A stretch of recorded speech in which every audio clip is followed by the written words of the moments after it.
This is Minutia Men with Rick and Dave. So is this shirt slimming?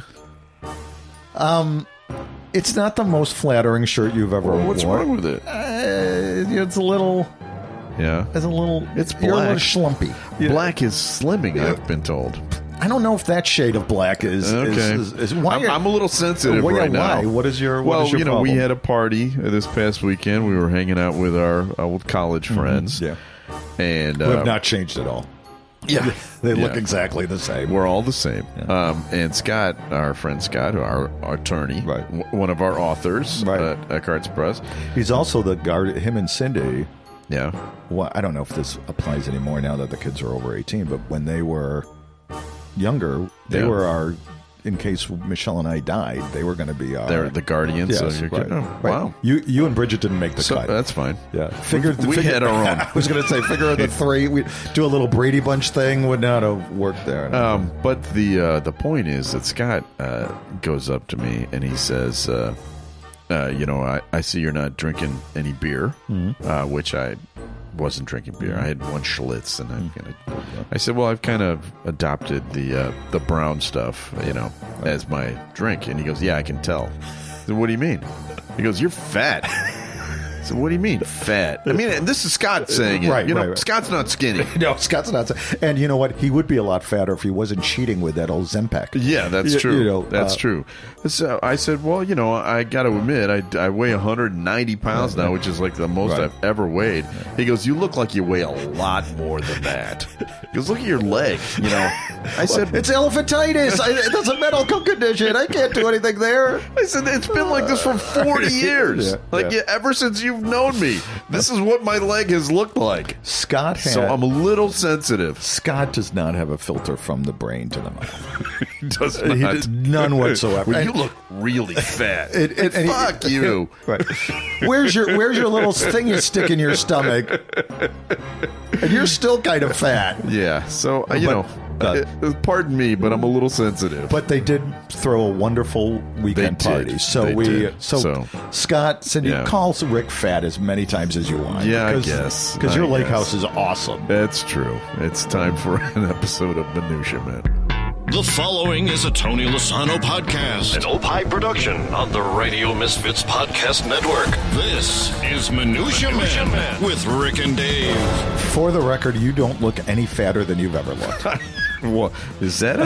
I think that might be an insult too. Yeah, I've stopped looking. Well, you're the one who told me never look at yourself in a mirror from the side, only straight on. Yeah, right. Yeah, and that's key. And never allow yourself to be photographed from the side. Have you been doing the tilt up head for photographs? Because I have. Because I've seen some. I haven't had double double chin thing so much. I have some double chin. Hey, how's your ear hair doing? Are you? Well, I got headphones on right now, so I think it's pressed down because nicely. I think working into my ear hair years right now, and I'm not real fond of that. This is how we bring the younger audience along here. This is how people, what kind of audience do you have? It's pretty much people exactly our age. That's what I'm guessing. Which I believe this story coming out of Australia will resonate with them. Okay, let's hear it. Headline, again, like I said, this comes out of Australia. Baby briefly goes missing from daycare after grandfather takes home the wrong child. An investigation has been launched after a grandparent mistakenly picked up the wrong kid and took him home from a Sydney daycare center. He arrived to collect his grandchild from First Steps Learning Academy Center, and they spelled it CENTRE. Yeah, yes, very cosmopolitan. And he was given the wrong kid. Yeah. Okay. Crikey. Yeah, right. So he took the child, who was sleeping at the time, home with him, and the mistake was only uncovered when the boy's mother showed up. The real mom showed up and goes, "Where's?"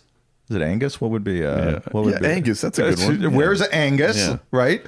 And Angus wasn't there, so they checked the security footage and they saw that this grandfather took the wrong kid, and he did not realize the mistake. Okay, because wait, so the mother of the kid, the real kid, or the kid that was taken, yeah, comes to the daycare and goes, all right. Yeah, who's that man who took my kid? Can you do an Australian?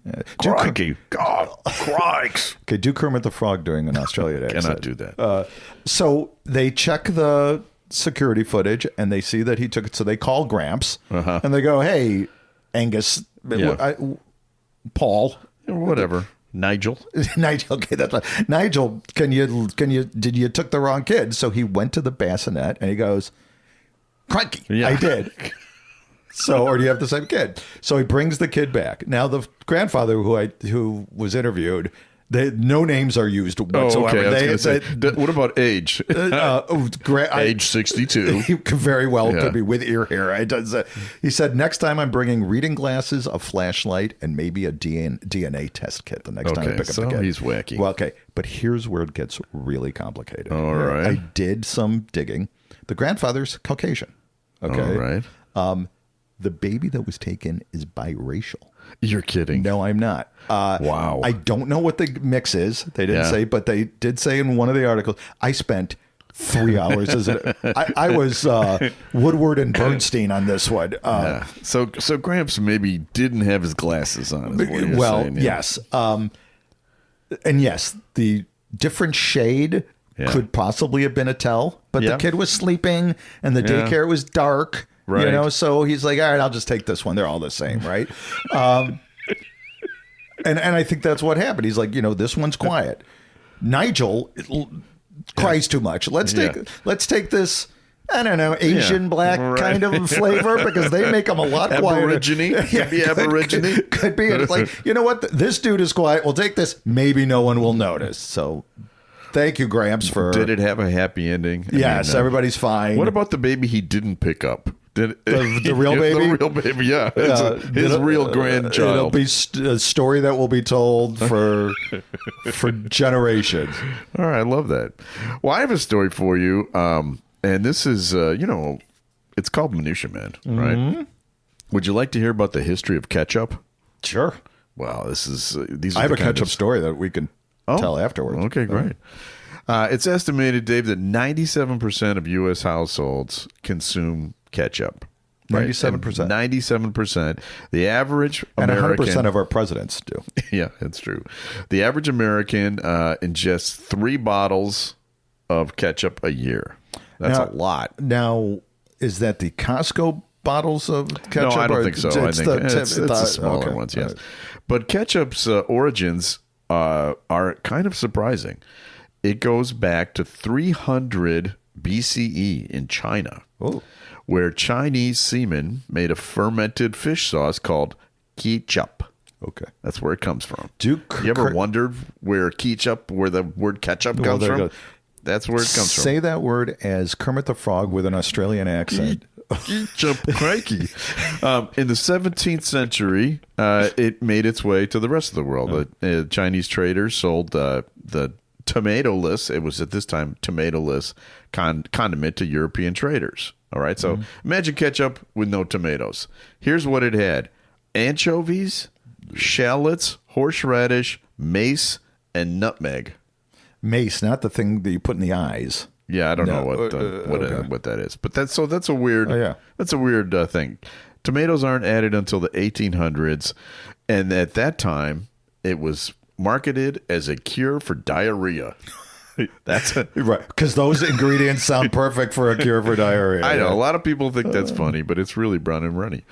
Diarrhea. But by 1865, it was popular as a condiment, right? So largely popularized by Heinz. Okay. Heinz ketchup. That's what year is that? 1865. Okay. And the reason that they found out that it was a big seller, because it sold more than the original product that Heinz was selling. Heinz debuted as a sauerkraut salesman. Really? Yes. Sauerkraut wasn't as popular as ketchup, as it turns out. And nor is it still. And in 1906, it was declared by the government as a high-quality, healthy product. What government? Our government? Our government, the United States government. And when fast food was invented, it exploded. Yeah. And then in January of 2021, it exploded again all over the wall of the White House when the president realized its insurrection wasn't working. And that is the story of ketchup. But I've got some other Fun facts. food origin stories, okay. But you want to tell your ketchup story? So the hot dog stand in River Forest, Gene and Jude's. Mm-hmm. Okay, they do not have ketchup in the entire. They shouldn't. Yeah. They absolutely no ketchup whatsoever. So people bring their own ketchup bottles to Gene and Jude's. Wow. I was there. I don't work. Concordia is right down the street there. So I was there, and there was like a fight. An argument was going on when I got in there because some guy was lambasting another guy who brought a ketchup bottle. Yeah. And it was. I think it's kind of performative a little bit, right? But they were almost coming to. I mean, it's I didn't quite see the finger in the chest, but it was like, dude, don't bring that. Don't be bringing that stuff here. Yeah, we don't do that. It is kind of verboten in Chicago. I see it all the time, but do you know that it's not verboten on the south side of Chicago? I did not know that. Yes. So when I worked on the south side, ketchup on hot dogs was a very common thing. It's north side. Basically, it is it's mostly a north and northwest suburb type of. Do you want to know why that is? Why? Because the north side of Chicago was a very German area. Okay. And the Germans know that mustard goes with Frankfurters, which is what a hot dog is. It's a Frankfurter. Right. And if you go to Germany, you will not find ketchup anywhere when it comes to, a Wurst, a hot dog. Yeah. And the South Side was not a German area. It's still not. Right. It was Polish there. So there you go. Best hot dog in Chicago. Gene and Jude's is supposedly the best hot dog in America. I'm a Super Dog guy, I think. Super Dog. Yeah. Gotta go Super Dog. I like Wolfie's on Peterson. That's a good one, too. Yeah. Yep. So here's some quick other origin stories, unusual origin stories. Mozzarella. I thought you were going to say matzo ball. Mozzarella was created accidentally when curdled milk fell into a pan of boiling water at a cheese factory. Really? That's true. Lobsters in the early 17th century, the American colonists found lobsters to be so abundant that they became a food source for the poor and were used as bait and fertilizer. Mm-hmm. Yeah. Now, delicacy. No. Figs, not fruits, they're flowers that bloom internally and are pollinated by a wasp. These wasps are trapped inside the fig, and the digestive enzyme within the fig breaks it down, and you're eating wasps when you're eating figs. Like a fig Newton is a wasp? Yeah. Sauerkraut did not originate from the Germans. It's from China. Yeah. Chicken tikka masala. Okay. Indian? Scotland. Glasgow. Really? Glasgow, Scotland. Yeah. Huh. I just, found that interesting. Got a review here. Okay. This is from PDS Kirk on Pod Paradise. I found another website where reviews, by the way.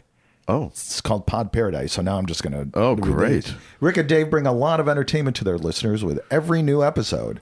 Not only is the show funny with good news stories and silly banter, but there are also some really good interviews as well. It's the best of both worlds. And that's from PDS Kirk on Pod Paradise. Well, that is awful sweet of you, PDS Kirk. It is time for another feature. Time now for Studio Walls. And the words of the prophets were written on the studio walls. Rick and Dave. Are you a celery salt guy on your hot dog? I can take it or leave it. Yeah, right. It's not essential. No, I'm not a big celery salt guy, and I'm not a little pepper guy either. Oh yeah, I always get it with the little peppers, but then I take them off, and then I eat like one bite of them. So September 1st, 1965, Dave. What happened on September 1st, 1965? I probably spat up. Well, you were 2. My digestive system hasn't been great for me. You were just a few years away from being eligible for the cover of this magazine, Tiger Beat magazine, released on September 1st, 1965.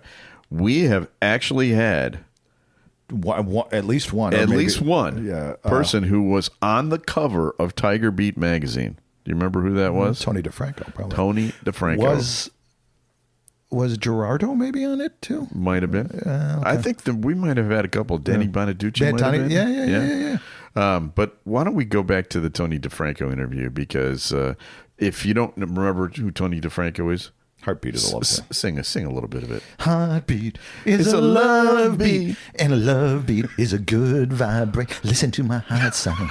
It's a big 1970s hit. Tony DeFranco was a kid. He's 13, right? Yeah, well, let's let him tell that story. Well, actually, I was 13 when it was on the charts. So it went from just being, a simple life living in Niagara Peninsula in Canada. And they said, hey, kid, we're taking you. I'm giving you the fast version. Oh, we're taking you to Hollywood. And I was like, where the hell is Hollywood? I'd never even heard of it. They all have palm trees. I'm like, okay, whatever. So we go to Chuck Loffer's house. And Chuck Loffer was the publisher for Tiger Beat magazine, amongst a few others. And we did an audition with him. He loved what he saw. He put a couple sample photos of me in Tiger Beat just to see the reaction. So you got to keep in mind, back in those days, there was no MTV, there's no internet, nothing. The little girls went down to the corner store, whether it was 7-Eleven or wherever, and then they would write letters to Tiger Beat. And then I remember getting canvas bags full, like from the post office, of girls writing me. And so that was their sign. Okay, we may have something here. Let's take him in the studio. That never happened to us. No. A heartbeat is a love beat. And what it did to me, it was a whirlwind, right? I mean, it was a magic carpet ride. I wouldn't trade it for anything. It was fantastic. Now, would I put my child through that? And did I put my child through that? Probably not, nor would I to this day. I think it's throwing your kid to the wolves, and I know that wasn't my parents' intentions, but I'm still here. I came out good. We sold millions of records and made, I don't know where that money went, but we didn't see the money. Yeah. Isn't that the punchline of every story from that era? Yeah. Well, and now it's the punchline now because of Spot. Like, people that on Spot, they don't make shit. I know. For their, they like nothing. The only thing that they really make money on is touring. Yeah, that's true. So anyway, that Tony DeFranco Heartbeat is a love beat. It is time for another feature. Actually, it's not really time for a feature. I wanted to throw this in here, all right? This is an email. Mm-hmm. Rick and Dave get email, electronic mail, in an electronic bag, or inbox. Rick and Dave email. Rick and Dave email. So we got so many this week that I'm going to do two. Canvas bags. Yeah. It's kind of true. We got a bunch of them. This one comes from Andy L. Regarding your discussion of the word dude, if it wasn't Rob Schneider's mediocre stand-up bit, which we played, this might be the classic dude comedy moment you were thinking of. Okay, calling it classic may be too much, but this is what I was thinking about when you were trying to figure out what comedy bit had the word dude in it that Dave was wondering about. The movie called Basketball. Did you ever see that? With Matt Stone and Trey Parker, the guys from South Park. They did a movie called Basketball. And here is that scene. All right, here we go. Dude. Dude. Dude. Dude. Dude. Dude. Dude. Dude. Dude. Well, I guess you've got a point there. That's it. That's it. I don't think it was, because I don't think I ever saw basketball. Okay, so that wasn't it. Is that a sport that combines baseball and basketball? Made up a sport. That was the bit. Yeah. All right. You have another story for us? Yeah, Bill Belichick's, Bill Belichick, right? Of course. And he's got a girlfriend. I know. Yeah. Jordan Hudson. A very young girlfriend. She's 24. He's 106. I don't know. He's 73. Right. By the way, how old is Lila, your oldest daughter? 20. She'll be 23 in a couple of weeks. Yeah. This Bill woman Belichick is dating a woman one year older than your daughter. I know. So Bill Belichick's girlfriend, Jordan Hudson, files a trademark application for the term gold digger. I am not kidding. Documents obtained by E! News show that Jordan Hudson filed the trademark application on Monday, just a couple of days ago, noting that she would use the phrase on jewelry or keychains. The couple has been in the spotlight many times for their nearly 50-year age gap. He's 73, Yeah. right? What on earth do they talk about? Well, she's very control freaky, right? Yeah. I mean, she's like his PR person, Right. Right? Whatever. Right. So she trademarked the term gold digger to put on jewelry on keychains. Now, who the hell is going to go? Right. I don't know. And how can you trademark that word? I mean, is that really possible? Well, nobody has.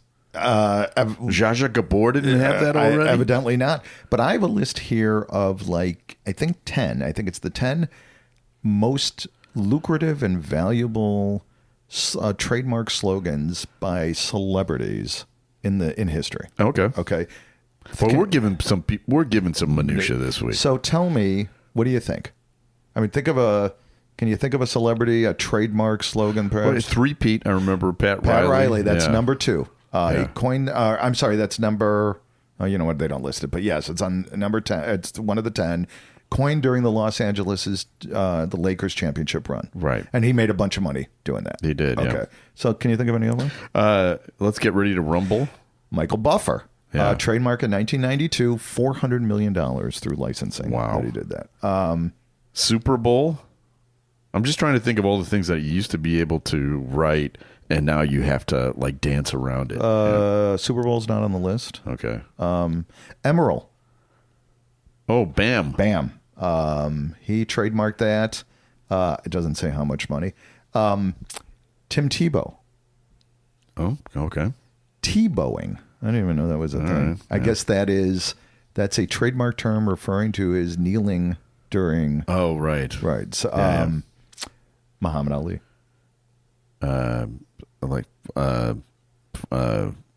Float like a butterfly, sting like a bee. I am the greatest. Oh, okay. Donald Trump. Trump. You're fired. Actually, he probably has trademark Trump, but yeah. you're fired. Paris Hilton. It's hot. That's Yeah. hot.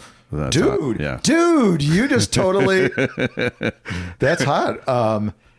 Ryan Lachey, is he the swimmer? What's his name? I don't know. Jeah.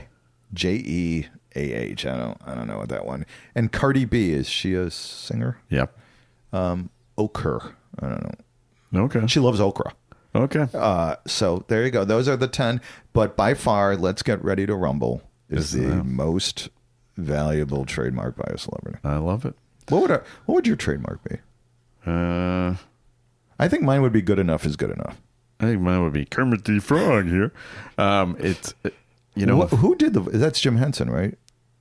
Who did Kermit? I think maybe every Cub ever might be mine. That's. Did we never trademark that? Didn't we?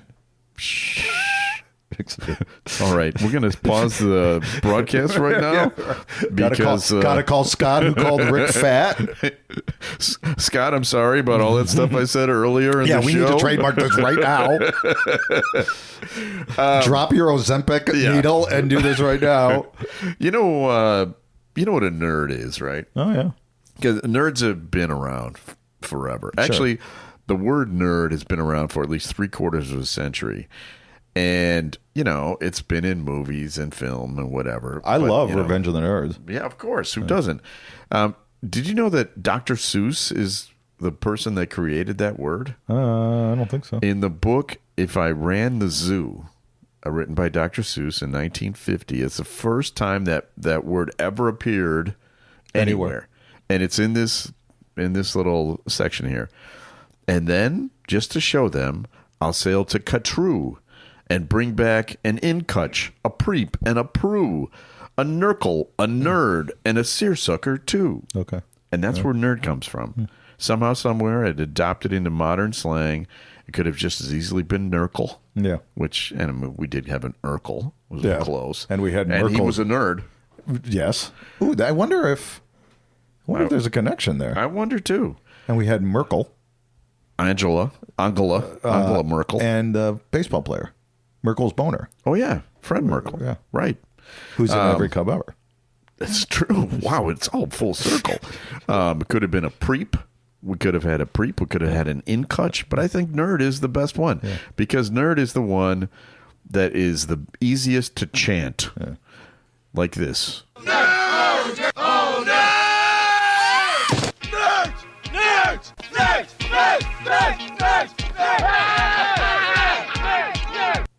And you want to know the ultimate revenge of the nerds? They basically run the world now. Oh. So, you know. I just saw Bill Gates on CNN yesterday. Yeah. Yeah. Hey, by the way, is he in the Epstein files? Oh, really? Is that? I when we were reading the description of Epstein in his house a couple weeks ago. Right, with the there eyeballs. was a big picture of him with Bill Gates. Ooh. And his wife did divorce him because of that whole Epstein thing. There was just a thing about Melinda. Melinda, yeah. She's given away pretty much every penny that she's still making a bunch of money, I'm sure, on it, but she's given away like. Wouldn't you? Oh my God, yeah. Yeah. I would just trademark everything. I would just trademark, where are my keys? You owe me $3. I mean, every possible anybody, pass the butter. I would trademark it so anybody at a dinner table would have to pay me 25 cents or something. I love it. All right, I have something for you here. Celebrity potpourri this week. You know how we do that. This is an email from Linda D. Don't know if you saw this, but Jerry Adler, who played Hesh on The Sopranos, died. Didn't one of you guys meet him? Well, no. No. We did have Vito on the show once. Right. But I think Joe she's... Ganascoli. Yes. Right. I think she's talking about your story, Dave. With Frank Vincent. Yeah, tell that story. So Frank Vincent, who played Phil Leotardo, and in every mob movie was in. He's just great. He's just, and he's always he's the one that everybody hates to, he was in Goodfellas, right? And Get your shine box. Yes, he was that guy. He was. So Frank Vincent was didn't end well for him. No, and I don't think. So Frank Vincent was shooting a movie at La Villa Restaurant, right, which was just in your neighborhood, just down the street. And Dane was doing I think the story was that Al Capone's nephew was playing Al Capone in this movie called Chicago Overcoat. Okay. You know what? I don't know if he was playing Al Capone, but Al Capone's nephew was an actor, and that was the storyline that Dane did. Okay. So Dane was so they were filming, and Dane calls me and he goes, "Come on, come on." So I grab, because I'm like, I got to get a picture of you with Frank. So I wore my mobbyist outfit, which is basically just an overcoat, basically. Right. Exactly. And there is a picture of me and Dane, me doing a mob look. It was not very imposing. So anyway, so I go there and I had a great conversation with Frank. We busted each other's balls. Did you? Yeah. Frank Vincent. We actually did talk about, he was a huge Yankee fan. And talking about White Sox. Yeah, White Sox, they suck. Like, yeah, fucking Yankee. Whatever. Yeah. We were busting each other's balls. Yeah. So while I was talking to Frank Vincent, Dane got friendly with the director of the movie. It was called Chicago Overcoat. It's a movie that went, I believe, straight to video or whatever. I mean, this was 15 years ago, maybe even more. Yeah. And while I'm talking to the director, he introduces me to the director, and Dane goes to the director. He goes, "Doesn't he," pointing to me, "look like a typical guy whose best years are behind him?" I don't know where that came from. And the director looked at me and he goes, "Oh my God, you are." And he almost, I don't think he did like the screen, the camera angle motion, but he goes, "Oh my God, you do." We are shooting a scene at a strip joint, next week or whatever. And we need pathetic looking men. Basically, he goes, "You would be perfect to sit at the bar." And I'm like, "Okay." And he goes, I'll even give you something to do on camera. He says, you can't say a word because I wasn't a actor, but he goes, "I'll write something in like, you know what, how about this? Frank will ask you for an ashtray and all you have to do is slide the ashtray on the bar." And I'm like, "Sure." How fun does that sound? Yeah. Right. So I did get a call. It never happened. Well, no, hold on. One day, 2 days, whatever. On like Monday night at like 11 o'clock at night, I get a call. "Hey, can you be the next day at 6 a.m? They were filming some strip joint scene. Yeah. And it's not far. It was on the northwest side of Chicago. And he goes, "Prepare to be there from 6 a.m. till midnight. You'll get paid like $320. It was just not a lot of money. But he goes, "You'll be at a strip joint for 18 hours, food, drinks. strippers, and I couldn't do it because obviously I had a have a job and a life, life. yeah. I had 3 kids, So I hang that over my kids' heads all the right. time. I could have spent 18 hours at a strip joint. We could be looking at Netflix right now for 4 hours to find this film. So I did look on IMDb, and it's Chicago Overcoat, and there is a listing for Guy at Bar. I don't know. Maybe I could have even got an IMDb listing. Wow. Or listing. So, but yeah, Frank Vincent, who sadly passed away a few years ago. Yeah. So Linda D, you did remember sort of correctly. So thanks for sending that in. And by the way, Jerry Adler's mom, I can't remember her name, was like the grandmother of acting. She has like a studio. She in New York. She was like the she's a huge teacher. Can't remember her name. She was an Adler. It's either his mom or his. No, it's probably his mother. He was old. He was 96 when he passed away. All right. So speaking of the mob, we got a great interview. Did you listen to it? It's phenomenal. Yeah, Mike Gentili. He busted our balls. He busted our balls, but you busted his balls too, which I don't know if I would have done if I were you. But he's the co-author of the book Mob Adjacent, which is currently being made into a film, and it is this week. It is made into a podcast. Yes, so you want to check out Minutia Men's celebrity interview. It's out now. So if you tune in and check out that site, you can find it. Before we go, I wanted to do one more thing because I told you we got... How long have we been on here? It's not that bad. We got another email. Oh, okay. Actually, we got like 10 other emails. But because we were off last week. I know. Right. But this one, let's see. It comes from John M. Just catching up on old episodes. Love Rick's Pope song. Oh, have you heard this bit about the Pope? It's by a comedian named Chris DiStefano. Okay, it's a bit about the new Pope. Would you like to see it or hear it? Sure, because it's actually pretty funny. I think it's a good way to end the show. Here we go. Hello, I'm here. I was added to the show last minute to speak about the Pope. Now, here's the thing. Let me tell you something, folks. If you ever thought that it was over for white people, think again, okay? Do you understand that this cardinal conclave was the most diverse cardinal conclave in history? A Filipino guy, a guy from Ghana, and they picked a white guy from Chicago. So just know, do you get how insane that is? They just picked a White Sox fan to be the Pope. It's the Pope's favorite show is The Bear. Do you get what's happened? Dude, it's nuts. Dude. I love the name too, Pope Leo. It's literally, I guarantee, he's, you know what I mean? He's just a Chicago, it sounds like a Chicago mob boss. Like, yeah, it's Leo the Pope. That's, how you doing? Leo the Pope guy. That's the name. He definitely said, that's the name, asshole. Leo the Pope. He was probably like gambling on DraftKings at the conclave, putting odds on himself. He's like, yeah, I'm going to win. From Chicago, guy. That's what it is. And I feel like somebody didn't want to vote for me. Like, oh, you don't want to vote for me? Fuck out of here. Pope Leo.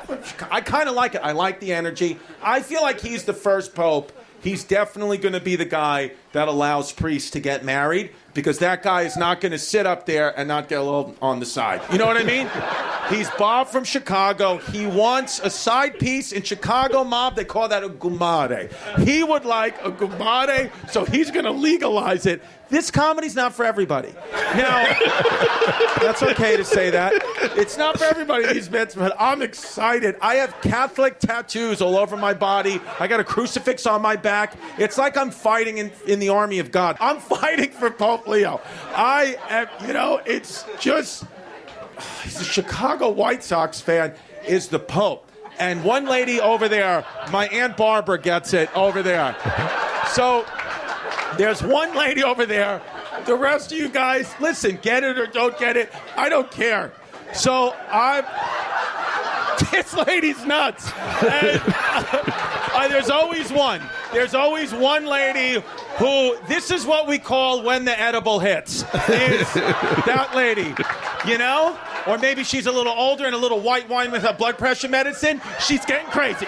And you don't know, but it's fun and is what Pope Leo wants to see out there. The Pope, Catholicism, this is what the Pope wants. He wants Sunday dinners. He wants people having fun. The Pope is going to give a mass in a wife beater. That's what's going to just in a beater. He's going to come out one day and be like, Jesus Christ. That's what's going to happen. I've been told by the club to stop talking about the Pope. And I'll tell this club right now, when Jesus Christ is in your corner, like he's in me and Pope Leo's corner, I'll do what I want and you cannot stop me. That's great. Chris DiStefano is his name. You know, one thing that I will take offense with, what's his name? Chris DiStefano. He says it was like a very diverse crowd. Yeah. How many Jews were at the conclave? Well, right? Jesus was there. He's a Jew. Okay, all right. See, he's always there, Dave. We need more Jews at the Cardinals. All right, we need to thank people. We need to thank Tony Lasano. Tony, thank you for all you do. Executive producer of the show. Also, we need to thank Ed Silla, the Radio Misfits Podcast Network. Great Talk Radio isn't dead. It just moved to a better place. RadioMisfits.com. You know what? Let's thank Jesus. Why not? We should always thank Jesus. Sure. And we should. My bets, sure. We should also tell people that we'll be back next week with a brand new episode of Minutia Man. What's it called? Minutia Man.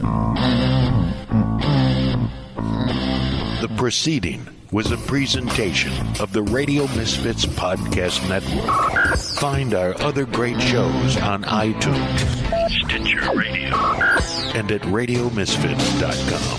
Thank you. Thank you. Thank you. This has been a presentation of Opie Productions. Tony, can you shut up?